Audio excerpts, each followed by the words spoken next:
Good evening everyone. Two dimensional motion पे मैं 2 episode ले चुका हूँ। अभी तक मैंने आपको बेसिक्स पढ़ाए। आज मैं टू डायमेंशनल मोशन पे न्यूमेरिकल कराने जा रहा हूँ। स्पेशली मैं अभी प्रोजेक्टाइल मोशन ही डील कर रहा हूँ। प्रोजेक्टाइल मोशन के न्यूमेरिकल्स कराने के बाद फिर मैं आपको सर्कुलर मोशन पढ़ाऊँगा। I mean kinematics of circular motion, फिर जनरल कर्विलिनियर मोशन। ये सब बड़े इंपॉर्टेंट टॉपिक होते हैं। जितना डिटेलिंग मैं आपको करने जा रहा हूँ इतना आपको स्कूल लेवल पे नहीं मिलेगा। मेरा अप्रोच ही कंपटीशन लेवल है और आप इसे एंजॉय करोगे डेफिनेटली। थोड़ा सीरियस रहना। तो आज मैं आपको न्यूमेरिकल्स कराने जा रहा हूँ।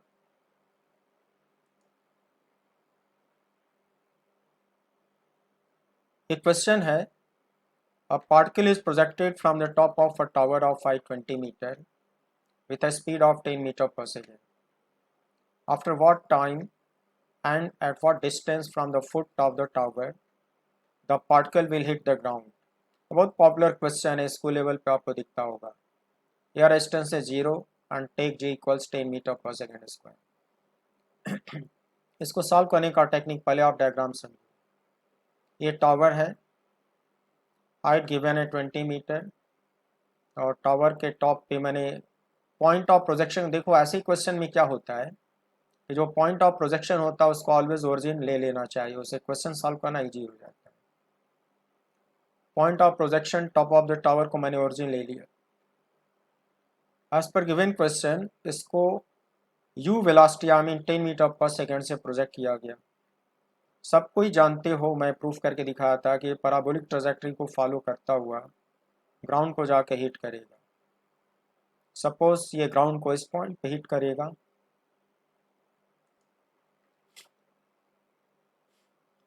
इसको हम लोग कहते हैं स्ट्राइकिंग पॉइंट। इसके कोऑर्डिनेट्स होंगे r, -20। Horizontal distance from the foot of the tower, capital R उसका x कोऑर्डिनेट होगा। और पॉजिटिव y अपवर्ड दिखाया हूँ, पॉजिटिव x राइटवर्ड दिखाया हूँ। इसका y कोऑर्डिनेट -20 मीटर होना चाहिए। कोऑर्डिनेट तो आप समझते ही होगे, आई होप सो। इसका कोऑर्डिनेट मैंने डिफाइन कर लिया। ओरिजिन पे जब प्रोजेक्ट किया, स्टॉप और स्विच ऑन किया था, टाइम का रीडिंग 0 था। और जब वो स्ट्राइक करेगा ग्राउंड से तो टाइम की फाइनल रीडिंग कैपिटल T हो चुकी है। क्वेश्चन में यह एंगल 30 डिग्री दिया हुआ है। इस इनिशियल वेलोसिटी ऑफ प्रोजेक्शन के 2 कंपोनेंट होंगे। एक x कंपोनेंट होगा ux, तो 30 डिग्री पे इसका कंपोनेंट आता है u cos 30। y component uy, इसकी वैल्यू आता है u sin 30। तो हम लोग इसके 2 कंपोनेंट निकालेंगे। और ये जो कोऑर्डिनेट सिस्टम मैंने लिया है इसके लिए एक्सीलरेशन का x और y कंपोनेंट ऑलरेडी डिराइव कर चुका हूँ पिछले एपिसोड्स में, तो उसको मैं डायरेक्ट यूज़ करने जा रहा हूँ। ux is u cos 30 and u is 10, so it should be 5√3 meter per sec. uy is u sin 30 and u is 10, so it should be 5 meter per sec. और ये मैं पिछले एपिसोड में derive करके दिखाया था कि for the given coordinate system for the given projectile motion x component of acceleration is 0 and y component of acceleration is -g, that is -10 meter per second square. तो ये y भी constant है और x भी 0 का मतलब ये भी एक तरह का कांस्टेंट ही है। तो हम लोग फिर गैलीलियोज इक्वेशंस कंपोनेंट फॉर्म इस्तेमाल कर सकते हैं। उसका लिमिटेशन होता है कि गैलीलियो इक्वेशन आप तभी यूज करोगे जब एक्सेलेरेशन कंपोनेंट कांस्टेंट हो। स्टार्टिंग पॉइंट का कोऑर्डिनेट डिफाइन कर चुका हूँ, टाइम का फाइनल रीडिंग कैपिटल T ले चुका हूँ, पॉइंट ऑफ प्रोजेक्शन ओरिजिन पे ले चुका हूँ, स्टॉप और स्विच ऑन कर चुका हूँ। Galileo second equation along x axis ये मैं इस्तेमाल करने जा रहा हूँ। डेल्टा एक्स का मतलब होता है final x minus initial x. तो फाइनल एक्स का मतलब स्टैकिंग पॉइंट, तो final x point capital R होएगा। इनिशियल एक्स का मतलब प्रोजेक्शन पॉइंट, प्रोजेक्शन पॉइंट का एक्स पॉइंट 0 होगा। तो ये हो गया R -0। यू एक्स की value 5√3 final time capital T और x की वैल्यू 0, ये सेकेंड टर्म पूरा का पूरा 0 हो गया। तो मिल गया एक equation r equals 5√3 capital T, equation number 1। Similarly along y axis, Galileo second equation, delta y equals u y t plus half a y t square. तो बच्चों ये है फाइनल y यहाँ से उठा लो -20, ये इनिशियल y यहाँ से उठा लो 0 0, यू वाई की value 5, final time capital T half, ये y की वैल्यू -10 और ये हो गया कैपिटल टी स्क्वायर। तो आप देखोगे कि ये टाइम t में क्वाड्रेटिक इक्वेशन मिला है। क्वाड्रेटिक इक्वेशन मिला है, इसको 5 से डिवाइड करने पर कुछ ऐसा आएगा। इसको सॉल्व करने के बाद t की पॉजिटिव रूट इतनी, देखो t के 2 रूट आते हैं। श्रीधराचार्य फार्मूले से कैपिटल टी की 2 वैल्यू आएगी, एक पॉजिटिव आती है एक नेगेटिव आती है। आपको पता है स्टॉप वॉच का रीडिंग ये नेगेटिव हो नहीं सकता, तो इसका जो पॉजिटिव रूट होगा वही लिया जाएगा। एक्सेप्टेड आंसर आएगा कैपिटल टी का positive root, that is 2.56 second, equation number 2। Then from equations 1 and 2, equation 1 and equation 2, यहाँ से t की वैल्यू यहाँ पे लाके पुट कर दो और कैपिटल R की वैल्यू सॉल्व कर लो। तो सॉल्व करने पर कैपिटल R आता है 22.18 मीटर। तो कैपिटल R की वैल्यू आ गई, कैपिटल T की वैल्यू आ गई, यही दोनों चीज़ें आपसे पूछा गया था। बच्चों ये क्वेश्चन सिंपल है, ये प्रोजेक्टाइल मोशन का सिंपलेस्ट क्वेश्चन है जो स्कूल लेवल पे बच्चों को पढ़ाया जाता है, और इसको इसी तरह से गैलीलियो इक्वेशन इस्तेमाल करके सॉल्व करना भी चाहिए। सिंपलेस्ट टेक्निक यूज करके सॉल्व कर लिया। मैं धीरे धीरे टफ क्वेश्चन की तरफ आगे बढ़ूंगा, कुछ आपका स्कूल लेवल भी संभालना जरूरी है, उससे आपका बेस क्लियर होगा। दूसरा question, a ball is projected from the ground level with a speed of 10 meter per sec at an elevation angle of 60 degree. A ball is situated at a distance of 4 meter. After what time and at what height the ball will strike the wall? Here distance is 0 and g equals 10. Diagram देखो सब कुछ clear हो जाएगा। ये ground है, x axis मैंने ground को ले लिया, ये वर्टिकल वाई एक्सिस हो गया, ये पॉइंट ऑफ प्रोजेक्शन हो गया, ये वेलोसिटी ऑफ प्रोजेक्शन हो गया, ये एंगल ऑफ प्रोजेक्शन हो गया। 4 मीटर की डिस्टेंस पे एक वॉल है। तो ये जो तुम्हारा प्रोजेक्टाइल है, अगर कैप 4 मीटर की वैल्यू हॉरिजॉन्टल रेंज से ज़्यादा होगा, ये डायरेक्टली इसको स्ट्राइक नहीं करेगा। तो मैं कहना चाहता हूँ कि हॉरिजॉन्टल रेंज के फार्मूले से पहले कैपिटल आर आप निकाल लो, तो आप देखोगे कि कैपिटल आर की जो वैल्यू आएगी वो 4 मीटर से ज़्यादा आएगी। आप करके देख लेना, मैं करके देखा हूँ इसलिए ऐसा बनाया हूँ।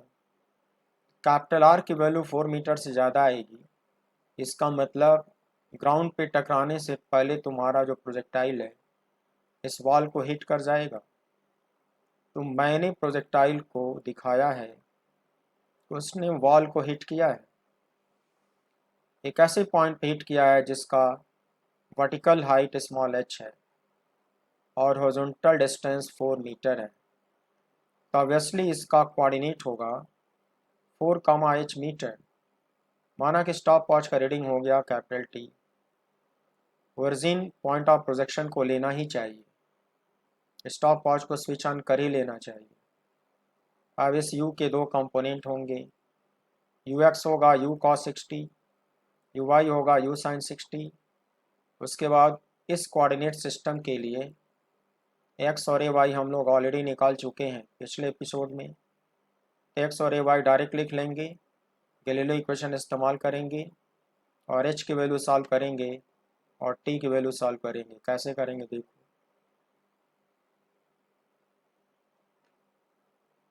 ux 10 cos 60 that is 5, uy 10 sin 60 that is 5√3, and we have done already x is 0, y is minus g, that is minus 10 metre per second square. इसके लिए आपको पिछले एपिसोड देखने पड़ेंगे. Now using Galileo's second equation along x-axis, delta x, that is x minus x naught equals to xt plus half is final x 4, initial x origin 0, ux is 5, final time capital T, and x is 0, so second term 0. So capital T, we can solve this value.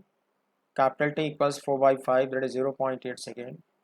So capital T is known, equation number 1. Capital T solve हो गया. Similarly along y-axis, using Galileo's second equation, delta y equals y minus y naught equals u by t plus half a by t square. So final y is h. Look, this is final point. Final y is h.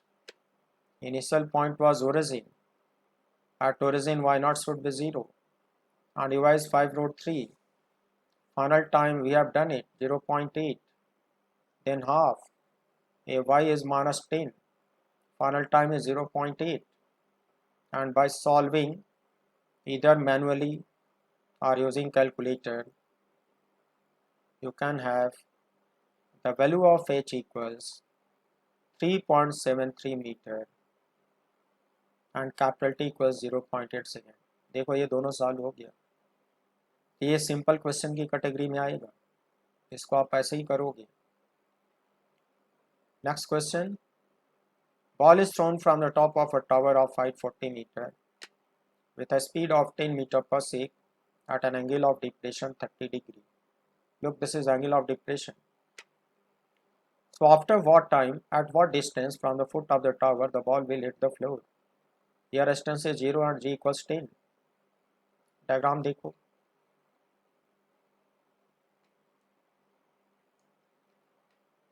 बच्चों question में ये बताया है कि tower के top से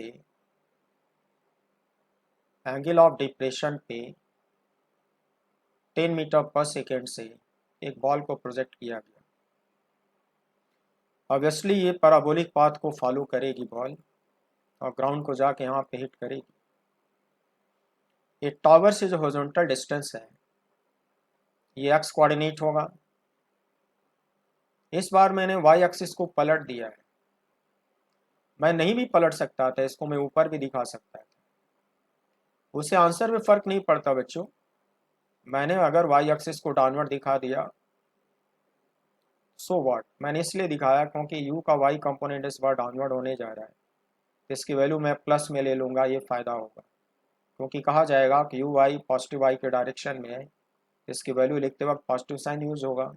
इसी लालच में इसको डाउनवर्ड दिखाओ, लेकिन अगर इसमें पलट भी दूँ तो इसको माइनस के साथ दिखा दूँ तो आंसर पे फ़र्क नहीं पड़ता, वही रहता है. मैंने जानबूझ के पॉजिटिव वाई को डाउनवर्ड दिखा दिया. अच्छा, हॉरिजॉन्टल तो एक्स दिखाते ही हैं, इसको ओरिजिन फिर से दिखा दिया, स्टॉप वॉच को स्विच ऑन कर दिया. यू के दो कंपोनेंट आएंगे, u x and u y. H की वैल्यू 40 मीटर, इसका कोऑर्डिनेट आर कॉमा 40.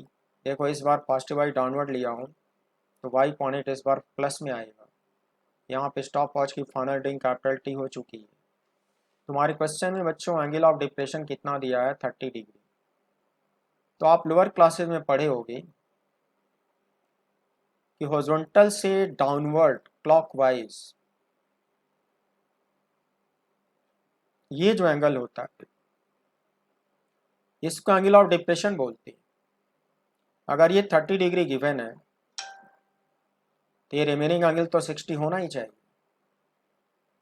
तो इस u का x कंपोनेंट साइन में आएगा क्योंकि मैं इसको 60 दिखा दिया हूँ और 60 इसको दिखाया हूँ तो ये तुम्हारा कॉस में आएगा और इस बार ये साइन में आएगा. कंपोनेंट लेना हम लोग वेक्टर में सीखते हैं एंड आई होप सो कि आप कंपोनेंट लेना अच्छे से सीख चुके हैं. तो u x is u sine 60 and u y is u cos 60. Component लेने के बाद हम लोग आगे बढ़ेंगे. देखो u x is 10 sin 60, that is 5 root 3. and uy is 10 cos 60, that is 5. पिछले एपिसोड में ये दोनों वैल्यू डिराइव हो चुका है। x0 x की वैल्यू 0, ay की value plus g, that is plus 10 metre per second square. बच्चों इस बार मैं पॉजिटिव वाई को डाउनवर्ड ले लिया हूँ, इसलिए ए वाई की वैल्यू इस बार प्लस में लिखी जाएगी। अभी तक के क्वेश्चन में क्या हो रहा था कि पॉजिटिव वाई अपवर्ड दिखाता था, ए वाई को नेगेटिव लेना पड़ता था, लेकिन आज मैं पॉजिटिव वाई को डाउनवर्ड दिखा रहा हूँ, ए वाई को प्लस साइन में लेना होगा, plus g, that is plus 10 metre per second square. ये 4 क्वांटिटी राइट करने के बाद फिर हम लोग गैलीलियो इक्वेशन इस्तेमाल करते हैं। अब कौन सा इक्वेशन यूज करूँगा, सेकंड इक्वेशन से काम हो जाएगा। Second equation along x axis लिख लिया। Final x is R, initial x is 0 and u axis 5√3, final time capital T and x is 0, so we have capital R equals 5√3 capital T, equation number 1. Similarly along y axis, Galileo second equation again. What is final y? Obviously 40, initial y 0, uy 5, final time capital T half ay plus 10, final time capital T square. इसको simplify करोगे बच्चों, capital T में quadratic equation आएगा। अब मैं फिर से कहता हूँ कि इसमें 2 रूट आएंगे, एक नेगेटिव आता है, एक पॉजिटिव आता है। टाइम नेगेटिव नहीं होगा, स्टॉप वॉच का रीडिंग है, तो नेगेटिव रूट को रिजेक्ट कर देते हैं और पॉजिटिव रूट इसका आंसर होगा। तो टी इक्वल्स 2.37, इसको सॉल्व करके चेक कर लेना। तो कैपिटल टी तो सॉल्व हो गया। कैपिटल टी की ये वैल्यू अगर आप इक्वेशन 1 में पुट करोगे तो कैपिटल आर की वैल्यू आ जाएगी। कैपिटल आर आएगा 20.52 metre and this is capital T 2.37 second. देखो ये सॉल्व हो गया। बच्चों अभी तक ये क्वेश्चन जो मैं करा रहा था, ऐसे ही क्वेश्चन स्कूल लेवल पे पढ़ाते हैं, लेकिन इतने से कंपटीशंस का काम नहीं चलता। अब हम लोग थोड़े टफर सेगमेंट की तरफ आएंगे, थोड़े मैथमेटिकल क्वेश्चन करेंगे और मे बी कि गैलीलियो इक्वेशन छोड़ देना होगा, किसी दूसरी टेक्निक से सॉल्व करना होगा। अब ये क्वेश्चन देखो, पिछले एपिसोड में जो मैं 6-7 फार्मूले डिराइव करवाया था, वो फार्मूले अब इसमें इस्तेमाल होने जा रहे हैं। Under the uniform g, the equation to the trajectory is given as y equals 4x minus 2x square. Here distance is 0 and g equals 10 meter per second square. Then the correct option is, correct option bracket में मतलब एक से अधिक answer भी हो सकते हैं, plural number मतलब एक से अधिक ऑप्शन इसमें से सही हो सकते हैं। बच्चों ये जो ट्राजेक्टरी का इक्वेशन गिवन है, तो स्टैंडर्ड ट्राजेक्टरी से कंपेयर करोगे तो स्मॉल ए की वैल्यू होगी और ये स्मॉल बी की वैल्यू होगी। ये मैं बताया था आपको कि आपके क्वेश्चन में ए और बी गिवन होगा। देखो बच्चों, ए और बी गिवन है, जी का वैल्यू गिवन है, तो जो फार्मूले आप डिराइव करे थे, अगर आप लर्न करे हो तो ये क्वेश्चन आप इमीडिएट सॉल्व कर लोगे। यहाँ डिराइव करने की ज़रूरत नहीं है। डेरिवेशन तो कॉन्फिडेंस के लिए पढ़ाया जाता है, लेकिन फार्मूले लर्न भी करने पड़ेंगे। तो मैं फार्मूले इस्तेमाल करके इस क्वेश्चन को कंप्लीट करने जा रहा हूँ।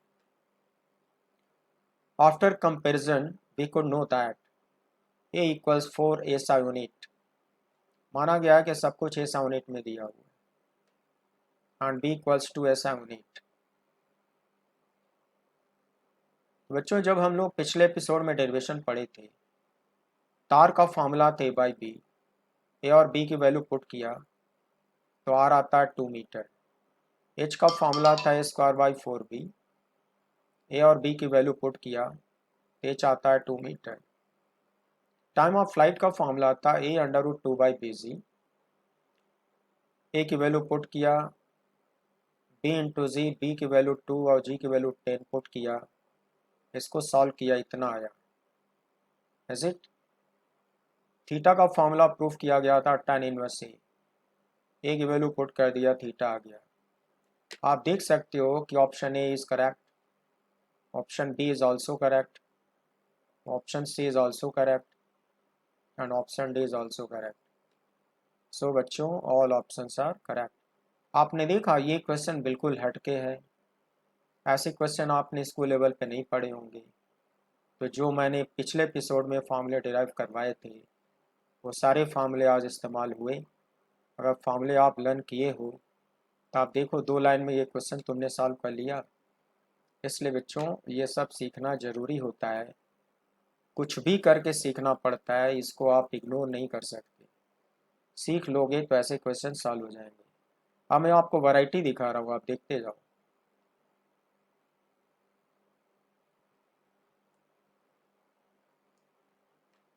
One second after projection, a projectile moves at 45 degree with horizontal. 2 seconds after projection, it moves horizontally. Then the angle of projection will be, here distance is 0 and j is 10। बेटा जो language है उसको मैं diagram में सिखाने की कोशिश कर रहा हूँ। 1 सेकेंड आफ्टर प्रोजेक्शन, जिसको रियलाइज करने के लिए एक्स दिखा दो, पॉजिटिव इस बार मैं वर्टिकल दिखाया हूँ। मैं मान लिया हूँ कि जो प्रोजेक्शन हो रहा है वो अपवर्ड डायरेक्शन में हो रहा है। कितने एंगल पे प्रोजेक्ट किया गया है ये क्वेश्चन में गिवन नहीं है। पॉइंट ऑफ प्रोजेक्शन ओरिजिन पे लेने का ट्रेडिशन है, उससे क्वेश्चन आसान हो जाता है। Coordinate 0,0, stop watch switch on कर दिया।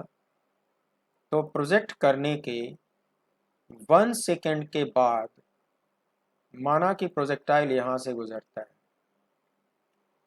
क्वेश्चन में लिखा है कि 1 सेकेंड के बाद वो हॉरिजॉन्टल से 45 डिग्री पे मूव करता है।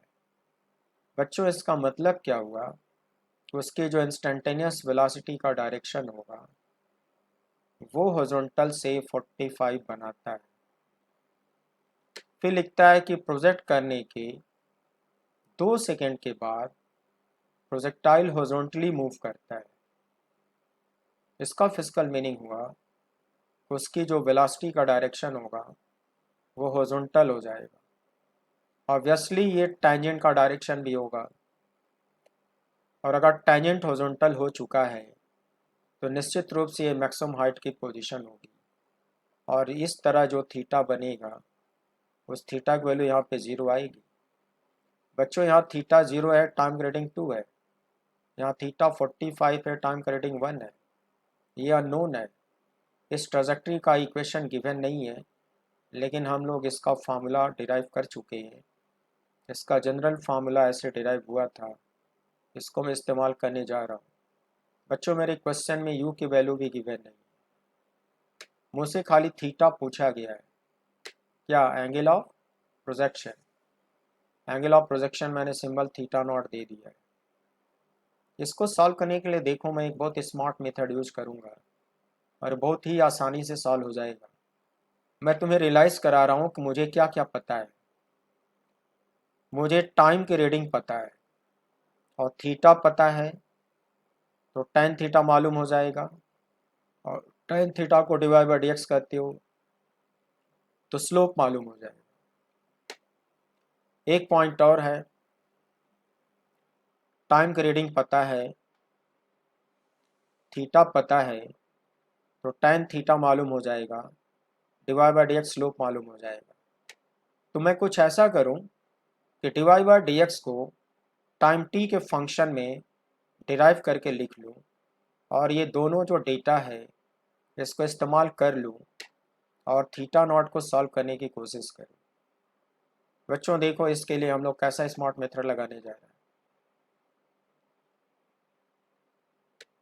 General equation to the trajectory, we already know this, and we also know that slope of curve or slope of trajectory divided by dx at any point written as tan theta in coordinate geometry, and we have already done this। अगर इसको differentiate करो ये आता है a-2bx, और इसको लिख डालो tan थीटा।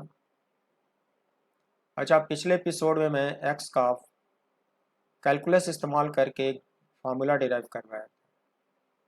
इसकी जगह पर tan थीटा लिख दूँ और x का फार्मूला में डिराइव करवाया था x डॉट इंटू टी। उसके लिए आपको रिवीजन करना होगा, तो वीडियो रिवाइज करो या तो ये बुक परचेज कर लो। बुक पास में रहेगी तो इमीडिएट पेज पलट के रिवाइज कर लोगे, सिस्टम को स्विच ऑन करके वीडियो तक नहीं जाना होगा। तो आपकी स्टडी टेबल पे ये बुक होगी तो आपको बहुत फ़ायदे होंगे। एक्स की जगह पे एक्स डॉट टी में डिराइव करवाया था वो लिख दिया, tan theta divide by x की जगह पे लिख दिया, और यही स्मार्ट फार्मूला मैं इस क्वेश्चन में इस्तेमाल करने जा रहा हूँ। और मैं आपको बताना चाहता हूँ कि ये आईआईटी जेईई का बहुत पुराना क्वेश्चन है बच्चों, और इसको ऑल इंडिया पीएमटी में रिपीट करा गया था। जैसे कि पीएमटी के बच्चे सोचते हैं, नीट यूजी के बच्चे सोचते हैं कि हम लोग इस तरह का मैथमेटिकल क्वेश्चन क्यों सीखें। ऐसा नहीं है, अगर आपको अच्छी रैंक लानी है तो ऐसे भी क्वेश्चन आपको करने ही होंगे। 2-3-4 क्वेश्चन आईआईटी के नीट में हर साल रिपीट होते हैं, वो चाहे कितना भी टफ हो रिपीट होता ही होता है। इसलिए अगर आपको अच्छी रैंक चाहिए तो ऐसे क्वेश्चन आपको करने पड़ेंगे, आप इसको इग्नोर नहीं कर सकते। अगर बच्चे आपकी जनरल कैटेगरी है तो सोचो, आपको आजकल 650 मार्क्स के नीचे आपको एमबीबीएस मिलना बड़ा मुश्किल है। तो जब इतना टफ है तो आप ऐसे क्वेश्चन को आप कैसे छोड़ सकते हैं। मैं तो सिखाने के लिए तैयार हूँ, ज़रा आप थोड़ा सा पेशेंस रखो और सीखने की कोशिश करो, और ये बुक अपने स्टडी टेबल पे रखो। डेफिनेटली सीख जाओगे, खतरों से खेलते रहो तो आपको ये सब करना आ जाएगा। बिल्कुल इजी इजी पढ़ोगे तो मेरिट में एंट्री नहीं ले पाओगे, बहुत परेशानी हो जाएगी। तो मैं ये फार्मूला यूज़ करने जा रहा हूँ। Since in projectile motion we have already done in previous episode that x is 0 means what? X component of velocity remains constant, we have done it। और vx को x डॉट भी लिखते हो, x dot एक constant है, मैं proof किया हूँ। x डॉट को डेक्स बाय dt लिख सकते हो, क्रॉस मल्टीप्लाई करोगे तो ऐसे आएगा। देखो बेटा, ये 3 लाइन यहाँ पे करना जरूरी नहीं था, क्योंकि इसका डेरिवेशन में पिछले एपिसोड में दे चुका हूँ। लेकिन मैं सोचा कि कुछ बच्चों को तकलीफ हो सकती है, तो उनकी सुविधा के लिए मैं इसको एक बार और डिराइव करके दिखा दे रहा हूँ। पिछले एपिसोड में भी इसी तरह से डिराइव किया, क्रॉस मल्टीप्लाई कर दिया, इंटीग्रेट किया, ये कांस्टेंट है, टी का लोअर लिमिट 0, ओरिजिन पे एक्स का लोअर लिमिट 0, टी का अपर लिमिट वेरिएबल, एक्स का अपर लिमिट वेरिएबल, ds का इंटीग्रल एक्स, dt का इंटीग्रल टी, और ये बाहर निकल आएगा। लिमिट रख दिया, upper limit minus lower limit, upper limit minus lower limit, then x equals x dot t. इस 3 लाइन के इस क्वेश्चन में कोई ज़रूरत नहीं थी, लेकिन मैंने फिर से दोबारा डेरिवेशन दिया है कि आपको रिवाइज न करना पड़े, बस, और कोई फ़ायदा नहीं। तो ये ही फार्मूला मैं उठा के यहाँ पे रख दिया हूँ, एक्स की जगह पे एक्स डॉट टी मैंने रख दिया है। अब इस फार्मूले को मैं कैसे यूज करने जा रहा हूँ बच्चों, देखो। When t is 1, theta is 45, when t is 2, theta is 0, ये मैं पहले समझाया हूँ। According to the given data, substituting these values we can get theta 45 लिख दिया, a अननोन है,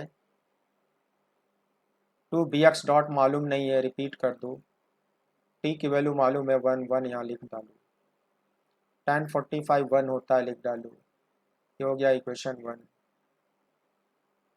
फिर इस फार्मूले को यूज़ करो, थीटा की वैल्यू 0 हाईएस्ट पॉइंट पे था, हाईएस्ट पॉइंट पे टाइम का रीडिंग 2 सेकेंड था, लिख डालो, tan 0 0 होता है, लिख डाला, ये 2 इंटू 2 4 हो जाएगा, लिख डाला, हो गया equation number 2।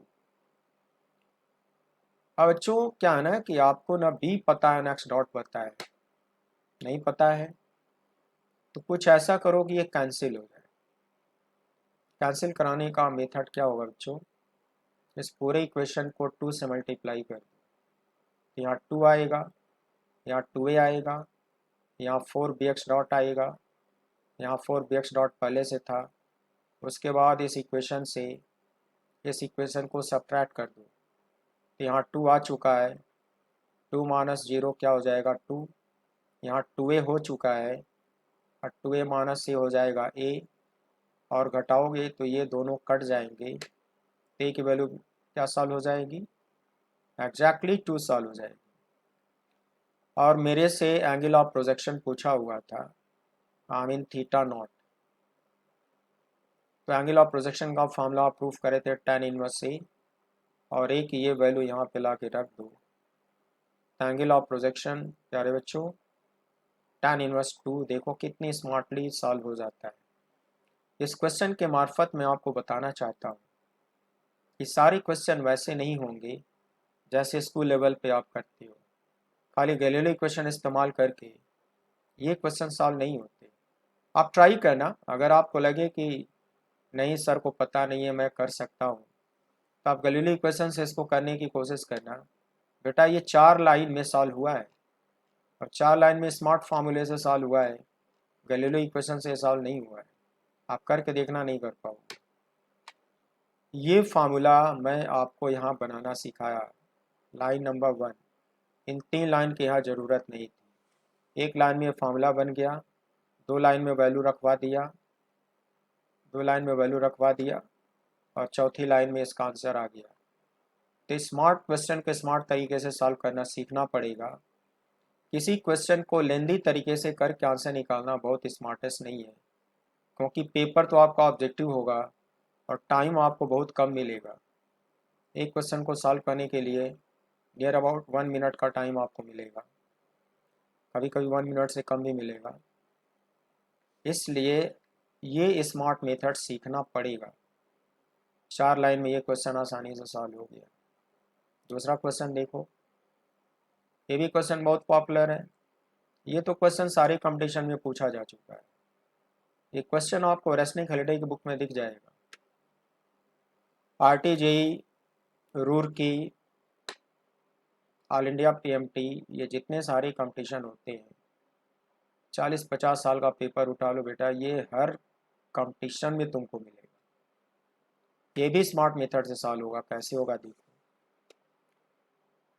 When a particle is projected with a speed u at an angle theta from origin at t equals 0, it passes through the same height h at t equals t1 at t equals t2 as shown, then the correct option is R।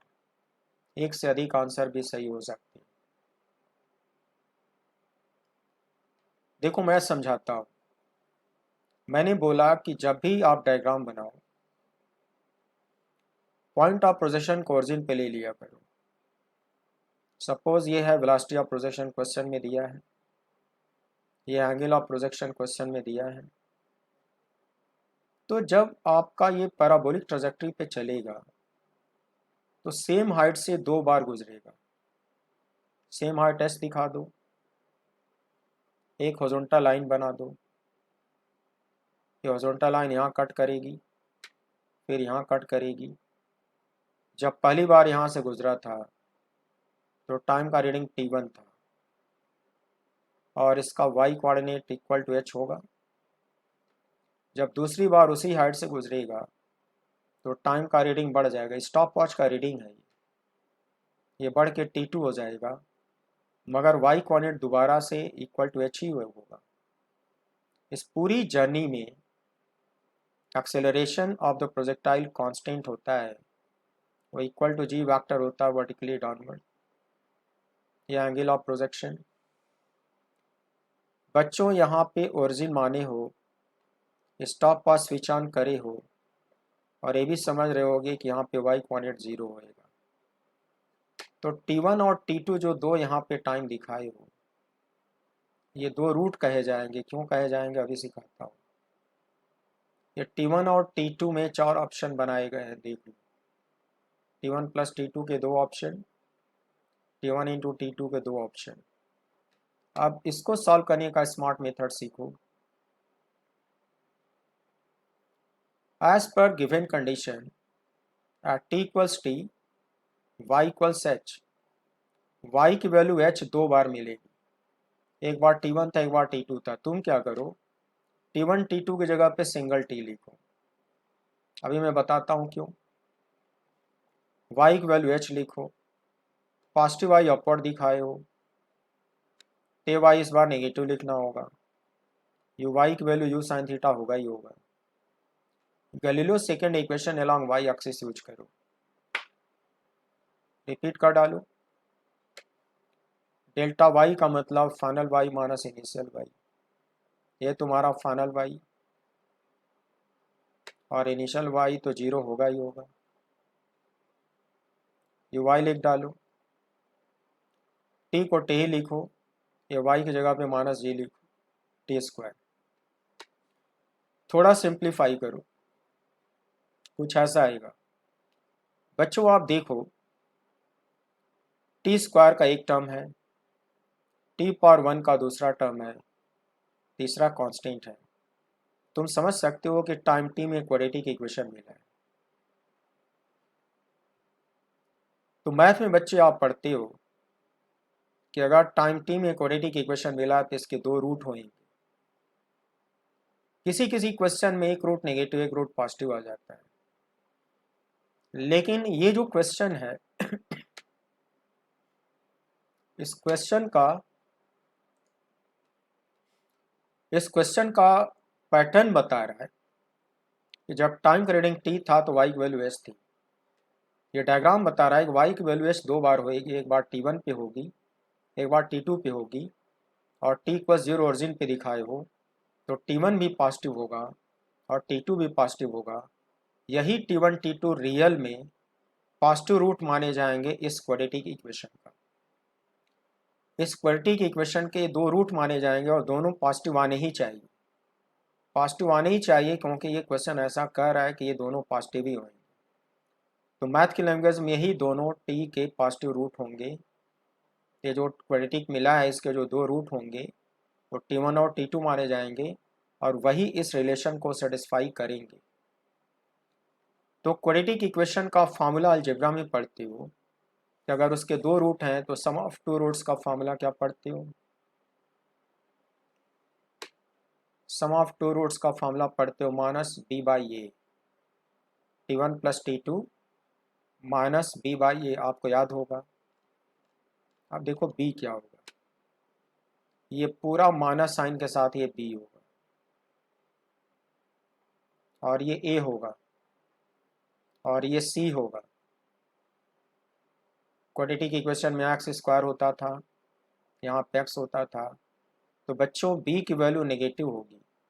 मुझको minus B by ये करना है तो minus करूँगा तो ये plus हो जाएगा और ये g डिवाइड हो जाएगा, तो माइनस बी बाई ये करने पर ये आंसर आएगा। फिर दोनों रूट का जो प्रोडक्ट होता है उसका फॉर्मूला आपने पढ़ा होगा c by A, C by A, C की वैल्यू देखो 2h और ए की वैल्यू देखो z, तो आएगा 2h बाई जी। देखो कितना स्मार्टली ये क्वेश्चन सॉल्व हो गया। तो सारे क्वेश्चन ऐसे डिज़ाइन करे जाते हैं कि सब के सब गैलीलियो इक्वेशन से ही नहीं लगेंगे। आप देखो शुरुआत तो इस क्वेश्चन के गैलीलियो इक्वेशन से हुई है, मगर बाद में अलजेब्रा का फॉर्मूला इस्तेमाल किया गया है और ये क्वेश्चन सॉल्व हो गया है। बच्चों ये जो चार ऑप्शन है तो उसमें से एक ऑप्शन आपका बी होगा, ऐसे एक ऑप्शन आपका सी होगा 2h बाई जी। ये दो ऑप्शन आपके यहाँ पे सही हो जाएंगे। कितना अच्छा क्वेश्चन है, आपने देखा और किस तरह से यहाँ पे मैथ और फिजिक्स का तड़का लगा हुआ है इस क्वेश्चन को सॉल्व करने में। तो प्यारे बच्चों मेरे पास अभी क्वेश्चन का कलेक्शन बहुत है। अभी हम लोग और भी क्वेश्चन प्रोजेक्टाइल मोशन में करेंगे, मेरे पास अभी कलेक्शन की कमी नहीं है। तो हम लोग अभी इस पर टाइम थोड़ा और लेंगे और नेक्स्ट एपिसोड में भी हम लोग प्रोजेक्टाइल मोशन को डील करेंगे और आगे बढ़ेंगे।